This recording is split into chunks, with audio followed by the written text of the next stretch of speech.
મોરબીમાં કાળુ અમૃત્યાના stone crusher પર ખાણ ખનીજ વિભાગે કાર્યવાહી કરી।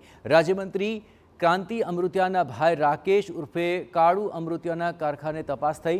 સ્ટોકની ગણતરી માટે ખાણ ખનીજ વિભાગની ટીમ કારખાને પહોંચી હતી। પીજીવીસીએલની ટીમ સાથે સંયુક્ત તપાસ હાથ ધરાઈ છે। વિવાદિત નિવેદન બાદ કારખાને તપાસની ચર્ચા તેજ બની છે। 2 દિવસ પહેલા કાળુ અમૃત્યાના નિવેદનથી વિવાદ સર્જાયો હતો। ધારાસભ્યો અને મંત્રીઓને 108માં મોકલવાના નિવેદન બાદ કાર્યવાહી ચર્ચામાં છે। કારખાનાના સ્ટોક અને દસ્તાવેજોની તપાસ કરવામાં આવી। ખાણ ખનીજ અને પીજીવીસીએલની સંયુક્ત ટીમે આ તપાસ શરૂ કરી છે।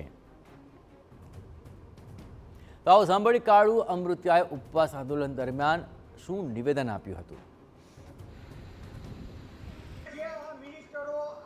ધારાસભ્યો બધાય મારા દીકરા ઢોરા જેવા થઈ ગયા। ખબર હોય તો ભે ઘરે આવીને પાણી પીએ, ખબર એટલે આખો દી કરવા મારી આયા આટો મારી બાદ હોય ઉલટી કરે। હવે એને ઉલટી તો હું મારે જબા ફાડવા હે એટલે નથી મૂકવો। જો ખેડૂતનું વળતર પૂરું ન મળે એટલે એક જે મિનિસ્ટરો લાલ ગાડીમાં રખડે 108માં ઘાલવા બાપને આમ કઈ ઘાલવા હે। હવે કોઈની શરમ નથી રાખવાની।